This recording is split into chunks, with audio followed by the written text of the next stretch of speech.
Okay, so my slides are coming up. Maybe I'll just start.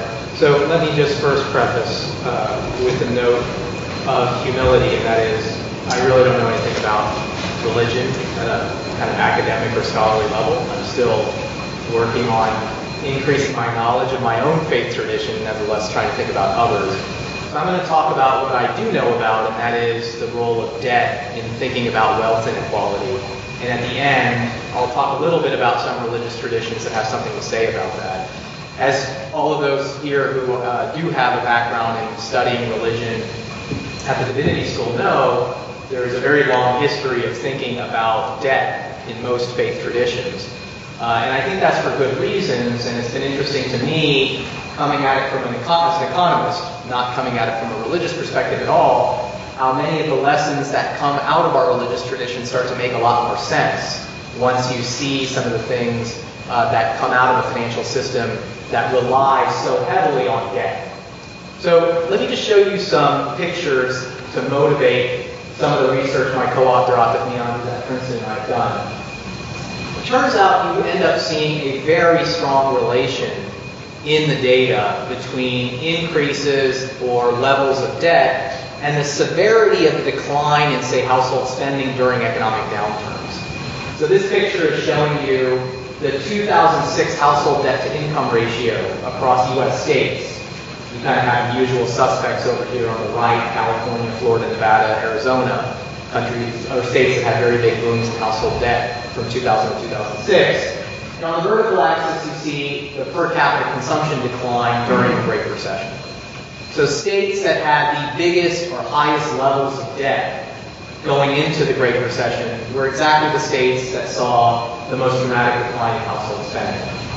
Okay, so you may think it's just the U.S. Turns out you can do this exact same exercise over 40 years across 30 different countries, and you see the exact same relation.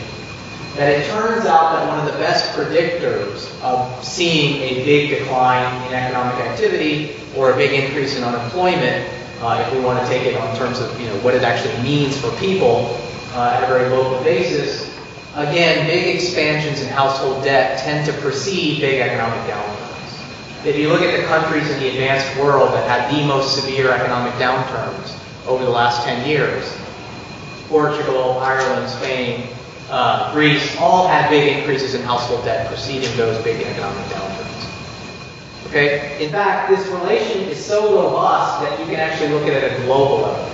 You can just say, how does an increase in global household debt predict global GDP growth?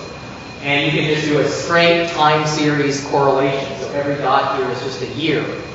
And it turns out, again, you see this pattern, that time periods that are preceded at a global level with a big rise in household debt tend to predict bad economic activity going forward. We only had data going back to the 60s. Of course, the Great Depression would make this point even more vividly than what I've shown you here. The Great Depression was, of course, preceded by the Roaring Twenties, and they called them the Roaring Twenties for a reason. There was a huge increase in household debt during the Great Depression in many countries. That was not so much mortgage debt as it was consumer debt associated with buying autos, buying sewing machines, a lot of the consumer durables that became available during the 20s. So a lot of our research is about what explains this very striking correlation. Why would elevated household debt tend to lead to bad economic outcomes, higher unemployment, worse GDP growth, more severe recessions? Let me first just start by explaining the way debt works. Those of us who work over at the business school, teach finance, we think we just take it for granted. It's obvious how debt works. But I think even though many people in this room may have a mortgage, they may not actually understand exactly how debt works as a financial contract. And what I mean by that is debt is a financial contract in which some party, you can call them the agent or the homeowner or the entrepreneur, takes a financial obligation, meaning raises money or gets money from somebody else, and then is going to pay back that money over some time. And the financial contract is going to govern the way in which we decide to pay back. Equity, I think, is the most simple contract to think about. I make a certain amount of money and I give you some percentage of it, right? So think of someone who's starting a business And if I make $100 every year, I give you 50% of it. And in return for that, you give me some money up front to help start my business. Debt is actually kind of a weird financial contract. It's very common, but it actually is kind of weird, and in the sense that it doesn't have that property that we equally share the upside and downside of my activity. Instead, debt very much imposes the risk on the equity holder, or the homeowner, or the entrepreneur, the person who's getting the financing up front. So to make sure everyone understands that, those of you who own a home with a mortgage, you may be saying, wait, what are you saying? I've taken more risk? Yeah, you've taken a lot more risk by getting a mortgage. And let me explain how that works. Here I have a very simple example. You may have been told there would be no math today, but there's a little bit of math. Okay? So work with me here. You're buying a $200,000 home. I'm going to make you a very responsible homeowner. So you're going to put 50% down. So you're going to have $100,000 that you're going to show up at closing. You're going to get the trust company $100,000. The mortgage is going to wire in at $100,000. So your equity in the home is $100,000. And the bank has provided you a mortgage of $100,000. That's $200,000 total. You buy the home from the seller. The seller walks away. They're out of the picture. Okay? Now, let's suppose that house prices drop by 40%, which is exactly what happened in the Great Recession in the United States, for the country as a whole. In some areas like Nevada, they dropped by 60-65%. In some areas like Kansas City, they didn't drop hardly at all. Okay, but let's just take the aggregate. So let's suppose they drop by 40%. The question is, what happens to the value of these two claims? Who bears that loss? The house is now only worth, I won't make you do that, I've given this talk enough. It's worth $120,000. Okay? $120,000 is the new value of the home. The original home value was $200,000. Whose position gets hurt here? Whose position takes that loss? Well, finance people know quite well that the equity holder takes the full loss.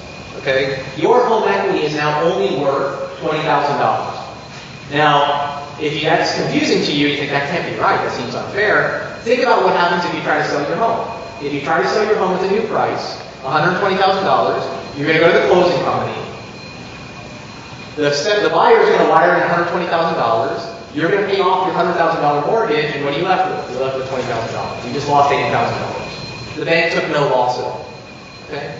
So the defining characteristic of debt is that it imposes the losses in case of a downturn on one side of the relation.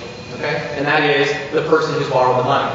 Now, likewise, if house prices go up, you disproportionately gain from that. So it isn't just one-sided. Right? If you have a levered claim, you're basically going to have a higher percentage point increase for the amount of money you put in. So you're bearing more risk on both sides. You get more if things go well, but you also bear more of the loss if things go bad. Okay? In this example, of course, I made you a responsible homeowner. You put 50% down. You may be asking to yourself the question, well, let's suppose I only put 20% down, and house prices went down 40%. Well, then you're underwater on your home. You've been completely wiped out, and at that point the creditor may take some losses. But that raises a very interesting question, and that is, in this relationship, what happens to the individual who loses even more than they put in? Well, first of all, if you stay in the home, then you're essentially paying a bank an interest payment for an asset you don't even have any ownership of. Right? You're essentially underwater on your mortgage, so you have no equity in the home. If you choose to walk away, well, let's not kid ourselves. There are costs to walking away. Your credit score is going to be very dramatically affected. You may not be able to buy a home, buy a car. You may not even be able to get a cell phone, given how much it's going to affect your credit score. Which always brings me to this cartoon, which I just love, where the banker is saying, we will absolutely start lending again as soon as we finish building our debtors prison. Right? So in some sense, there is no notion of limited liability on the household side. Creditors really can come after you. They can come take your assets. They can hurt your credit score. In Spain, in fact, the mortgage actually follows you for the rest of your life, even if you give the home back to the bank. Okay, so the terms of the debt can be very, very harsh. And I think that starts to sound like reasons why this shows up in religious traditions, right? That when we have a relationship that potentially is very unfair to one of the parties, then you get the role of sort of social justice, moral virtue, these kinds of things coming into that relationship on what should it govern. So the sum of the argument is basically that debt concentrates risk on the debtor, and the lender escapes relatively unscathed. But then how does this relate to wealth inequality? So far I've been kind of nebulous. There's a debtor and there's a creditor in this relationship. But who are the lenders? and who are the debtors. I always like to say, look, banks aren't people, banks are owned by people. Okay? And we need to think about who owns the bank when we're thinking about ultimately who's making that loan and is therefore the creditor in this relation. And it basically is the rich. Okay? The rich own the bank. How do they own the bank? Because they're the ones with financial assets. They own the bank stock. They own the bank debt. And they have most of the deposits in the bank. And you can see that very clearly in this picture. Here I'm saying, let's take all the homeowners in the country in 2007. Let's split them up into 20 percentiles. The richest being on the right, the poorest on the left. And I'm showing you their balance sheet essentially. The poor, well, the rich are easiest to understand. They have almost no debt. They have home equity, but it makes up a small fraction of their portfolio. And the rest of that is financial wealth. Okay? So you can think of them as basically having $500,000 total of wealth.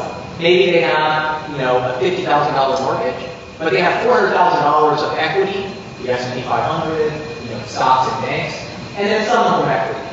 The poor are different in two ways. One, they're much more leveraged. Okay? They have a lot of debt. They have basically a $100,000 mortgage and an $80,000 of wealth and $80,000 mortgage. Okay? And it's almost all home equity. They basically don't hold almost any financial assets. Okay? So the average low-income person in 2007 who's a homeowner basically has a very leveraged home and no financial wealth. Okay? When I tell you those two things, and then I tell you that house prices are about to drop 40%, and I've already shown you who bears the losses, it should come as no surprise whose wealth is going to get totally destroyed in the Great Recession. Okay? It's going to be the poor. Because they only have home equity, and it's a levered claim, just like in that example, and that's exactly what you see in the data. So here I'm showing for you the wealth position of the poorest 20% and the richest 20% from 1992 through 2010. Okay? And what do you see? You see that the poor have about $30,000 total of wealth before the Great Recession, and then it basically goes to zero. And when I show people this picture, they're always stunned. Like, how can it go to zero? It goes to zero precisely because of leverage. Okay? Because they have so much debt, when house prices fall 40%, they lose 100% of their wealth. That's how leverage works. That's why it's such a dangerous instrument that has so much risk associated with it. Notice the rich in dollar terms do lose more money. They go from about 3.2 million to about 3 million. But in percentage terms, it hardly affects their wealth. Right? They don't certainly lose all the wealth they've accumulated since 1992, which is what happens to the poorest 20%. So the bottom line point that we're trying to make here is that the marginal propensity to spend among the poor is much higher. So like the example I always give is, when we impose the losses on the poor, they of course cut back their spending massively. In contrast to the very rich, if we impose losses on them, they wouldn't affect their spending at all. I mean, think about Bill Gates. If Bill Gates loses $35,000, Bill Gates doesn't even know he lost $35,000, right? So certainly it's not going to affect his spending. If a homeowner who only has $35,000 of wealth loses $35,000, of course they're going to pull back massively in spending. So it shouldn't be so surprised that these elevated debt levels tend to precede big drops in economic activity. Because we're imposing losses when the crash comes right on the set of people who are going to have the highest propensity to cut their spending. So the summary of the argument, and I'll basically conclude, is that debt concentrates losses on those with the highest propensity to spend. The demand collapse overwhelms the economy, which makes it very difficult to adjust. Standard neoclassical economics is going to say, well, prices adjust, interest rates adjust, everything will be fine. When you have a shock like this big, it's very hard for things to adjust in order to keep economic activity going.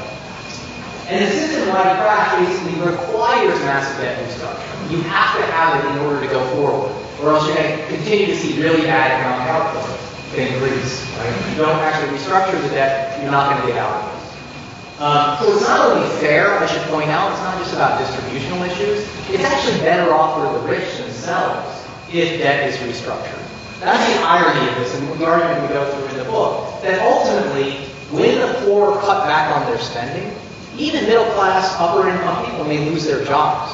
You can look at this in the United States. It's quite beautiful, actually. A state like Tennessee, and we pick on Tennessee a bit because Senator Corker was very adamant that we shouldn't be bailing out homeowners. We shouldn't be restructuring debt. And he basically had this quote, which said, if those Californians were irresponsible during the boom, and they want to bail out their homeowners, let them do it themselves.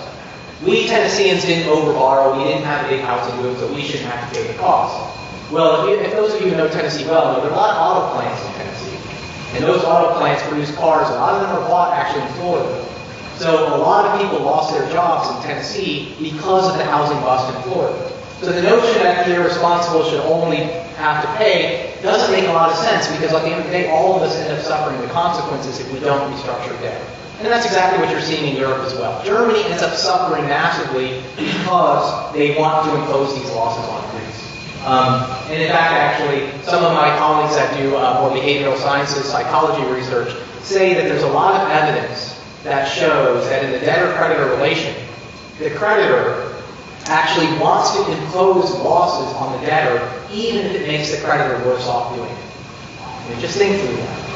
Right? So there's something very interesting about this debtor-creditor relationship that, if I can accomplish anything for the divinity school scholars and the religious scholars, is just to point out that we should explore this. Like, what is it about this relationship? Why do we have these religious traditions talking about it? And why do you see this in experimental settings where creditors really think they have a right to punish the debtor, even if it's better off for them to forgive? Okay, and I think that brings me up to a couple of quotes, which actually I think we need to my very first book copy actually told me this afterwards, which is beautiful. It seems like people 3,500 years ago figured this out, and we somehow have not figured it out. So in the Code of Hammurabi, that code, which we all learned in whatever humanities class in high school, it basically understands that if there's a system-wide shock, you have to forgive debt. So it says if anyone owed a debt for a loan and storm prospects of grain, obviously the economy was mostly agricultural then. In that year, he need not give the creditor any gain, he washes his debt out in water and pays no rent for the year. Right, it's quite stunning that they figured this out 3,500 years ago. We still haven't figured that out. Now we say, oh, people are lazy, they shouldn't have borrowed so much. Even though it's not, obviously, think about a homeowner in Modesto, California, who put 20% down on their home. We would all say they're responsible, that's a responsible thing to do. Well, house prices in Modesto fell 50%. And somehow we're going to blame them for the fact that house prices fell 50%. It's kind of crazy. And then my own religious tradition, which I think is the only thing I'll say, is one I know something about. This is from the Quran, Ayah 280, which is basically the section of the Quran that talks about wealth inequality and debt. And it basically says that there is a difficulty granting time that it's easy for him to repay, but if you waive this on by way of charity, it will be better for you if you understand it. Okay, so I'll leave it with that, and I'm happy in the Q&A to get some knowledge. I'm looking forward to hearing more from the religious scholars on how this all relates to our religious traditions. Thanks.